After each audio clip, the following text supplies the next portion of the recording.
विद्यार्थी मित्रांनो, काल आपण पहिल्या व्हिडिओमध्ये संस्थात्मक वित्त व्यवस्था याचा अर्थ, व्याख्या आणि त्यामध्ये काही येणाऱ्या संकल्पना पाहिल्यात. आज आपण संस्थात्मक वित्त व्यवस्थापनाची ओळख या प्रकरणामधील संस्थात्मक वित्त व्यवस्थेचे महत्त्व हा मुद्दा पाहणार आहोत. मग संस्थात्मक वित्त व्यवस्थेचे महत्त्व यामध्ये अनेक महत्त्व येत असतात की जे संस्थेच्या वित्त विभागाशी निगडित असलेले महत्त्व यामध्ये सांगितलेले आहे.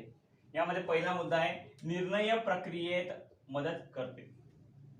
मग निर्णय प्रक्रियेत मदत करते याचा अर्थ काय होईल? निर्णय प्रक्रिया म्हणजे काय की संस्थेला कोणत्याही प्रकारचा जर निर्णय करायचा असेल तर तो सर्वानुमते घेणं आवश्यक असतो. मग सर्वानुमते जरी निर्णय घेतला तरी त्यासाठी लागणारा जो निधी आहे, जो पैसा आहे, या पैशाची आवश्यकता भासत असते. जरी सर्वानुमते निर्णय घेतला असेल, काय म्हणाल मी, जरी सर्वानुमते जर निर्णय घेतला असेल परंतु निधी जो आहे, जो निधी, ज्या निधीची आवश्यकता आहे, जर तो निधी नसेल, निधी म्हणजे काय, पैसा, हा जर नसेल तर तो निर्णय पूर्णत्वास जाऊ शकतो का? तर जाऊ शकत नाही. मग अशा प्रकारे या ठिकाणी काय सांगितलंय की निर्णय प्रक्रियेत मदत करते. मग निर्णय घेताना, सर्वानुमते निर्णय घेताना हा यामध्ये काय सांगितलंय, त्याच्या नफ्यावर परिणाम करणारा निर्णय घ्यावा लागतो. मग त्याच्या नफ्यावर परिणाम करणारा निर्णय कोणता घ्यावा लागत असेल तर यामध्ये कोणतीही संस्था ही त्या संस्थेच्या दृष्टीने त्या संस्थेला त्या निर्णयापासून कोणत्या प्रकारचा फायदा होईल, कोणत्या प्रकारचा नफा प्राप्त होऊ शकतो, असाच निर्णय ती संस्था घेत असते. मग अशा निर्णयामुळे त्या संस्थेला पैसे किंवा निधी किंवा इतर कोणत्या गोष्टी प्राप्त होऊ शकतात किंवा उत्पन्न हे सुद्धा प्राप्त होऊ शकतं. हे कशावर अवलंबून असते? त्याच्या नफ्यावरील परिणाम. मग परिणाम हा नफ्यावर पाहिजे. तोट्यावर असेल तर तो निर्णय घेता येईल का? तर तो निर्णय घेता येऊ शकत नाही. जर तोटा होत असेल तर कोणतीही संस्था अशा प्रकारचे निर्णय घेतील का? तर अशा प्रकारचे निर्णय घेऊ शकत नाही. हा झाला पहिला मुद्दा, निर्णय प्रक्रियेत मदत करते. या संस्थात्मक वित्त व्यवस्थेमध्ये दुसरा मुद्दा जो आहे, जे महत्व आहे, त्यामधील दुसरा मुद्दा आहे प्रकल्पासाठी भांडवल उभारणी करणे. मग प्रकल्पासाठी भांडवल उभारणी करणे, मग प्रकल्प याची आवश्यकता का असते संस्थेमध्ये? कारण की ती संस्था ज्या कार्यक्षेत्रामध्ये काम करत असते त्या कार्यक्षेत्रामध्ये जर त्या संस्थेचा नावलौकिक जर प्राप्त झाला असेल तर त्याला, त्या संस्थेला वस्तूचं उत्पादन करण्यासाठी काय करावं लागत असते की प्रकल्प म्हणजे त्यांचा विस्तार हा करावा लागत असतो. मग हा विस्तार करण्यासाठी त्यांना जो नवीन उपक्रम आहे तो नवीन उपक्रम घेण्यासाठी मग काय करावं लागतं त्या संस्थेला की भांडवल उभारणी करणं अत्यंत गरजेचं आहे. हा दुसरा मुद्दा, प्रकल्पासाठी भांडवल उभारणी करणं. मग भांडवल उभारणी करण्यासाठी मग ती संस्था परत समहक्क भागाची विक्री करू शकते, कर्ज रोख्याची विक्री करू शकते, बंधपत्राची विक्री करू शकते आणि अशा प्रकारे भांडवल निर्माण करू शकते, जे भांडवल नवीन प्रकल्प, नवीन ठिकाणी, नवीन कार्यक्षेत्रामध्ये त्या प्रकल्पाची जी निर्मिती आहे ती निर्मिती करण्यासाठी या भांडवलाची आवश्यकता असते, गरज असते. मग ही जरी निर्मिती करायची असेल तर वित्त व्यवस्थेमार्फत हा निर्णय जरी घेतला असेल, कशाचा? प्रकल्प उभारायचा आहे, मग या उभारणीसाठी भांडवलाची जी गरज आहे ती गरज भागवण्यासाठी सर्वानुमते निर्णय झाल्यानंतर सुद्धा वित्त व्यवस्थेमार्फत सुद्धा निर्णय घ्यावा लागतो की समहक्क भागाची विक्री करायची आहे, कर्जरोख्याची विक्री करायची आहे किंवा बंधपत्राची विक्री करायची आहे. हा झाला दुसरा मुद्दा. तिसरा मुद्दा आहे संशोधन व विकास कार्यास मदत करते. संशोधन आणि विकास कार्यास मदत करते, हा तिसरा मुद्दा आहे. यामध्ये संशोधन म्हणजे काय की जी वस्तू तयार केलेली आहे, ज्या वस्तूची निर्मिती झालेली आहे, ती वस्तू सातत्यानं अनेक अनेक वर्ष किंवा अनेक कालावधी तशीच असते का? नाही. मग त्यामध्ये काही प्रमाणात किंवा मोठ्या प्रमाणावर ती संस्था बदल घडवून आणत असते. मग असे जे बदल आहेत, मग असे बदल करताना त्या संस्थेला जो लागणारा कालावधी आहे, हा कालावधी जास्त प्रमाणामध्ये लागू शकतो. एकाच कालावधीमध्ये म्हणजे एका वर्षामध्ये किंवा 2 महिन्यामध्ये किंवा एका दिवसामध्ये हे संशोधन होऊ शकतं का? तर हे संशोधन होऊ शकत नाही. याला लागणारा जो कालावधी आहे, जे संशोधक असतात, यामध्ये जे बदल करणारे संशोधक असतात, ज्या वस्तूमध्ये जो बदल केला जातो ते संशोधनाचं कार्य करणारे संशोधक असतात, त्यांना यावर जो कालावधी असतो तो कालावधी जास्तीत जास्त लागत असतो. मग यामध्ये एक तंत्र जे आहे, मग तांत्रिक जी बाजू आहे, मग वस्तूचा आकार बदलला म्हणजेच काय? तंत्रज्ञानामध्ये बदल झाला. मग तंत्रज्ञानामध्ये जर बदल झाला तर ती वस्तू ही दिसायला वेगळी असेल, बरोबर आहे? मग तंत्रज्ञानामध्ये बदल झाला. मग उदाहरणार्थ जे पार्ले कंपनीचा बिस्किट पुडा आहे, मग हा पार्ले कंपनीचा बिस्किट पुडा अगोदर हा त्याचं आवरण वेगळं होतं. आता त्यामध्ये कंपनीनं काय केलेलं आहे किंवा त्या संस्थेनं काय केलेलं आहे की त्यामध्ये अनेक संशोधन केलेले आहेत आणि जो जुना बिस्किट आहे तो बिस्किट तर चालू ठेवलेला आहे, त्याचबरोबर नवीन तंत्रज्ञानाच्या साहाय्याने नवीन बिस्किटची निर्मिती केलेली आहे. मग त्यामध्ये त्याचे गुणधर्म जे आहेत किंवा त्याची गुणवत्ता जी आहे त्यामध्ये अनेक बदल केलेले आहेत. मग हे एका वर्षामध्ये, एका दिवसामध्ये, एका महिन्यामध्ये झालेले का? नाही. याला लागणारा कालावधी हा मोठ्या प्रमाणावर आहे. म्हणून संशोधन व विकास कार्यास मदत कोण करू शकतं? फक्त हे वित्त व्यवस्थापन करू शकतं. मग काय करत असतं? कारण की तंत्रज्ञान किंवा तांत्रिक बाजू जी आहे ती जर बदलली नाही तर ग्राहकाला एकच वस्तू जर सारखी सारखी दाखवली तर ग्राहक ती वस्तू घेण्यासाठी उत्साह दाखवत नाही. आणि वस्तूचं आवरण बदललं किंवा वस्तूमध्ये काही बदल केले, जे तांत्रिक बाजूनं जर बदल केले तर ग्राहक ती वस्तू घेण्यासाठी आकर्षित होत असतो. मग यासाठी सुद्धा जो खर्च आहे तो खर्च वित्त विभागामार्फत केला जातो आणि याला कालावधी जास्त लागत असल्यामुळे खर्च सुद्धा जास्त लागू शकत असतो. मग अशा वेळेस काय केलं जातं की संशोधन व विकास कार्य हे सातत्यपूर्ण चालू राहणं त्या संस्थेसाठी आवश्यक असतं. मुद्दा नंबर हा 3 झाला. आता नंबर 4, व्यवसाय सुरळीत चालण्यास मदत करते. व्यवसाय सुरळीत चालण्यास मदत करते. मग कोणताही व्यवसाय हा एका व्यक्तीवर अवलंबून नसून अनेक व्यक्तींवर अवलंबून असतो. मग त्यामध्ये अनेक व्यक्ती सोबतच अनेक घटक येत असतात, त्या घटकावरून सुद्धा तो व्यवसाय चालवला जात असतो. मग यामध्ये काय सांगितलेलं आहे की पहिला मुद्दा कर्मचाऱ्यांचा पगार. जर कर्मचाऱ्यांचा पगार हा वेळच्या वेळेवर झाला नाही तर ते कर्मचारी जास्त दिवस काम करतील का? तर काम करू शकणार नाही. त्यांना सुद्धा त्यांच्या ज्या मूलभूत गरजा आहेत, अन्न वस्त्र निवारा, या भागवण्यासाठी पैशाची म्हणजे वित्ताची म्हणजे निधीची आवश्यकता असते. मग ही जी गरज आहे ती भागवण्यासाठी त्या कर्मचाऱ्यांना दर महिन्याला पगार देणं अत्यंत गरजेचं आहे. जर हा पगार दिला नाही तर मग त्याचा परिणाम काय होईल की कर्मचारी त्या संस्थेमध्ये काम करू शकणार नाही. दुसरा मुद्दा आहे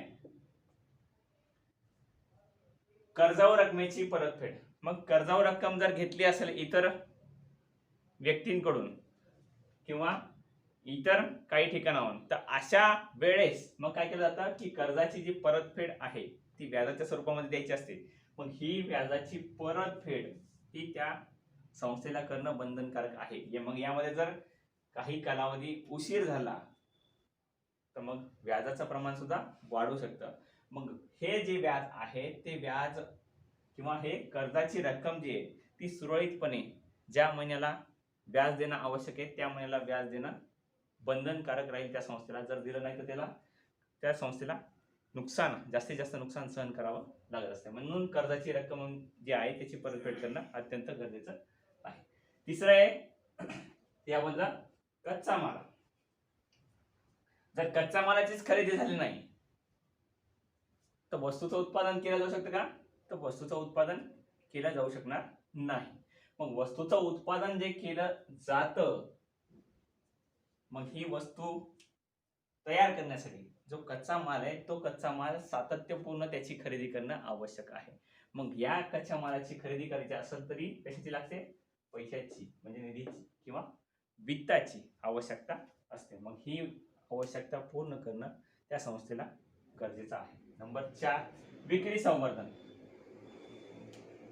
एखाद्या व्यवसायामध्ये किंवा एखाद्या संस्थेमध्ये वस्तू जरी तयार झाली तर ती तयार झालेली जी वस्तू आहे त्याचं विक्री संवर्धन जर झालं नाही तर त्या वस्तूची विक्री ही जास्तीत जास्त प्रमाणामध्ये होऊ शकत नाही. मग विक्री संवर्धन करण्यासाठी मग यामध्ये काही प्रमाणामध्ये किंवा काही ठिकाणी किंवा नवीन जर संस्था असेल तर ती काय करते की ग्राहक ज्या ठिकाणी राहतात तर त्या ठिकाणी जाऊन त्या वस्तूची विक्री केली जाऊ शकते. दुसरं त्यामध्ये की ऑनलाईन जी आपण खरेदी करतो, Amazon, फ्लिपकार्ट किंवा इतर ॲपवर जी खरेदी करतो, यामध्ये जी नवीन कंपनी असते, नवीन संस्था असते, ती काय करते? विक्री संवर्धन म्हणजे विक्री जास्तीत जास्त वाढवण्यासाठी, सेल्स प्रमोशन करण्यासाठी जास्तीत जास्त सूट देत असते. 20%, 30% किंवा 1 वर 1 फ्री, 2 वर 1 फ्री, अशा प्रकारची जी सेल्स प्रमोशन याला म्हणलं जातं किंवा विक्री संवर्धन ज्याला म्हणलं जातं, ही जास्तीत जास्त ती कंपनी, ती संस्था करत असते. Amazon कंपनी करते का? तर Amazon कंपनी करत नसते. ती कंपनी जी संस्था चालत असते ती संस्था याचं विक्री संवर्धन करत असते. हा आपला झाला व्यवसाय सुरळीत चालण्यास मदत करते. चौथा मुद्दा. आता पाचवा मुद्दा बघा, विविध व्यावसायिक कार्यांमध्ये समन्वय साधणे. मग विविध व्यावसायिक जे कार्य आहे तर त्यामध्ये समन्वय साधणे. मग समन्वय म्हणजे काय? की जे दिलेलं कार्य आहे, दिलेली जी जबाबदारी आहे ती व्यवस्थितरित्या पार पाडणे. मग ही पार पाडताना एका विभागाची, मग इथे काय सांगितलेलं आहे? वित्त विभाग. वित्त विभाग फक्त एकच विभाग आहे का त्या संस्थेमध्ये कार्य करणारा? नाही. मग यामध्ये इतर विभाग सुद्धा दिलेले असतात. मग यामध्ये वस्तूचं उत्पादन करणारा विभाग किंवा वस्तूची विक्री करणारा विभाग असतो किंवा जी वस्तू आलेली आहे ती वस्तू चांगल्या दर्जाची आहे, वाईट दर्जाची आहे, यामध्ये सुद्धा अनेक विभाग असतात. असे अनेक प्रकारचे विभाग त्या संस्थेमध्ये दिलेले असतात. मग या संस्थेमध्ये जर यांच्यामध्ये समन्वय जर नसेल, मग उदाहरणार्थ वित्त विभागाचा आणि जो माल खरेदी केला जातो, कच्चा माल खरेदी केला जातो, या विभागाचा जर समन्वयच नसेल तर कच्चा मालाची जी खरेदी आहे ती वेळेवर होऊ शकते का? तर वेळेवर होऊ शकणार नाही. याचा परिणाम काय होईल की याचा परिणाम कच्च्या मालाची जी खरेदी आहे ती खरेदी लवकरात लवकर होणार नाही. आणि त्याचा सरळ सरळ परिणाम कशावर दिसून येईल की त्याचा परिणाम हा त्या संस्थेमध्ये त्या वस्तूच्या उत्पादनावर दिसून येईल. मग अशा प्रकारचे अनेक जे विभाग आहेत, मग वरी सांगितले विक्री संवर्धन हे सुद्धा एक विभाग आहे. या विभागामार्फत त्या वस्तूचं जे विक्री संवर्धन आहे हे केलं जात असतं. मग हे जर केलं नाही तर वस्तू तयार होऊन सुद्धा त्या वस्तूची विक्री होईल का? विक्री होऊ शकणार नाही. हे झाला पाचवा मुद्दा, विविध व्यावसायिक कार्यांमध्ये समन्वय साधणे. पुढचा मुद्दा आहे विस्तार व विविधीकरणाला प्रोत्साहन देणे. मग जो विस्तार आहे किंवा विविधीकरण जे आहे त्याला प्रोत्साहन देते. मग प्रोत्साहन का दिलं जातं? विस्तार आणि विविधीकरण. मग विस्तार कधी केला जातो की जेव्हा त्या संस्थेचे जे वस्तूचे जे उत्पादन आहे ते सातत्यपूर्ण उत्पादन करत असताना त्याची विक्री सुद्धा जास्त प्रमाणात होत असेल तर त्या संस्थेला स्वतः त्या संस्थेचा विस्तार करणं अत्यंत गरजेचं असतं, कारण की वस्तूची मागणी कशी होते, वस्तूची मागणी जास्त होते.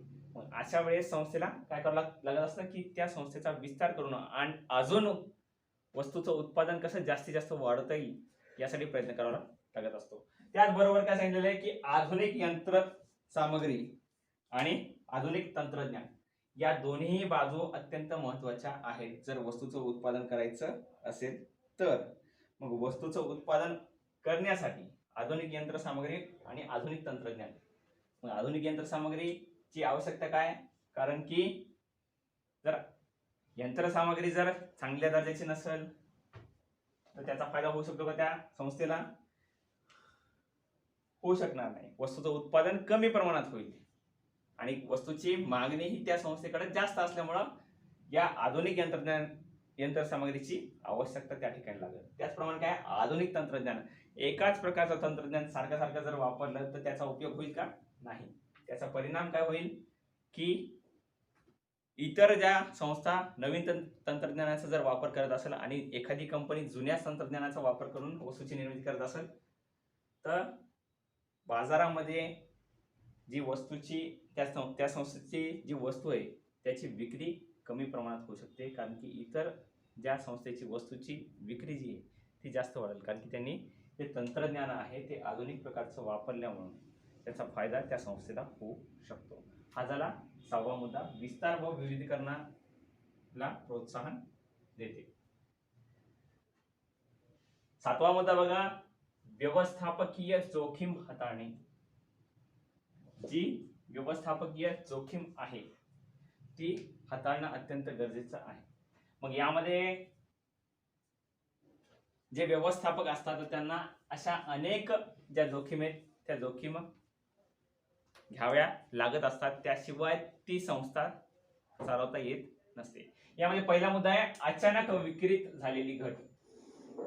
अचानक विक्रीत झालेली घट. मग अचानक विक्रीत झालेली घट, आता उदाहरण एक साधं सांगतो मी की कोविड-19 येईल असं लोकांना वाटलं सुद्धा नव्हतं, परंतु आला. मग अशा वेळेस काय झालं की पूर्ण भारत बंद होता, जग पण बंद होतं. मग अशा वेळेस काय झालेलं आहे की वस्तू तयार झालेल्या आहेत, वस्तू बाजारपेठमध्ये आहेत, त्या संस्थेच्या वस्तू बाजारपेठमध्ये आहेत, परंतु त्याची विक्री होते का, तर विक्री होत नाही. मग अशा वेळेस किंवा अशा कारणांमुळे अचानक विक्रीत वाढ होईल का, नाही. अचानक विक्रीमध्ये घट होऊ शकते. मग या कोरोनामुळं किंवा कोविडमुळं अशा प्रकारची घट या ठिकाणी होऊ शकते. नंबर 2 आहे नैसर्गिक आपत्तीमुळे झालेला तोटा. नैसर्गिक आपत्ती आहे, खूप पाऊस पडलाय, मोठ्या प्रमाणावर पूर आलाय आणि त्या संस्थेमध्ये जर त्या पावसाचं काही नुकसान करून गेला असेल तो पाऊस, तर त्या प्रकारचं जे नुकसान आहे त्या संस्थेला ते नुकसान सहन करावं लागतं, म्हणजेच त्या संस्थेला तोटा जो आहे तो तोटा सहन करावा लागत असतो. भूकंप. मग अशामध्ये नैसर्गिक आपत्ती एका प्रकारची असते का, तर पाऊस, पूर, भूकंप, सुनामी अशा प्रकारचे विविध नैसर्गिक आपत्ती येऊ शकत असतात. मग या मार्फत त्या संस्थेला तोटा हा सहन करावा लागत असतो. नंबर 3 आहे संपामुळे झालेला तोटा.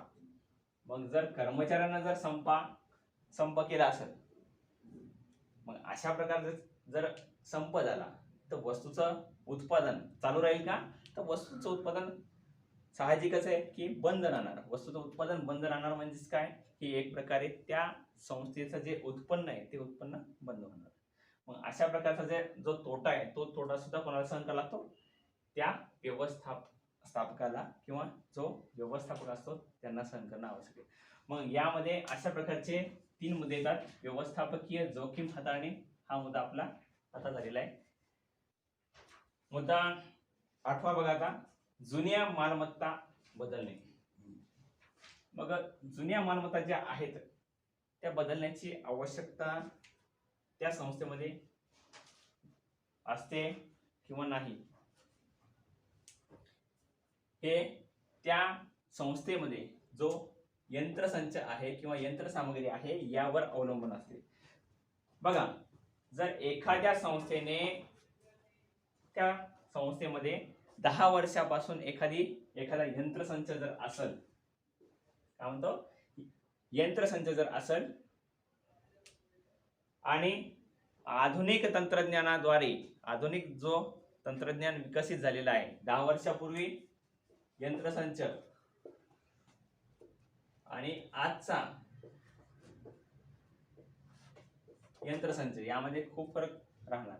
मग असा जो फरक आहे, यंत्रसंच जो आहे, मग यामध्ये वस्तूचं जे उत्पादन आहे, हा आजचा जो यंत्रसंच आहे त्याचं वस्तूचं उत्पादन जास्त असेल.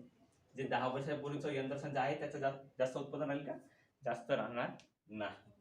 मग अशा प्रकारची जी जुनी मालमत्ता आहे, ज्याला खूप कालावधी झालेला आहे, या ठिकाणी मी 10 वर्षाचं उदाहरण दिलं, या ठिकाणी 25-30 वर्षापासून सुद्धा किंवा 40 वर्षापासून सुद्धा एकच यंत्रसंच वापरलं जाऊ शकतं. मग अशी यंत्रसंच काळानुरूप बदलणं आवश्यक आहे.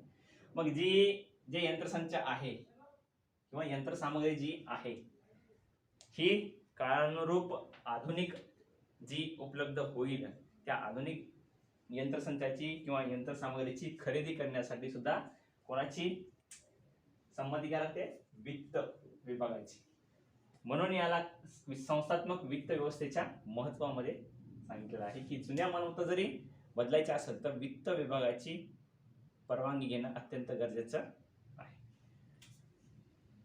पुढचा मुद्दा बघा, मुद्दा नंबर 8 झाला, जुन्या मालमत्ता बदलणे.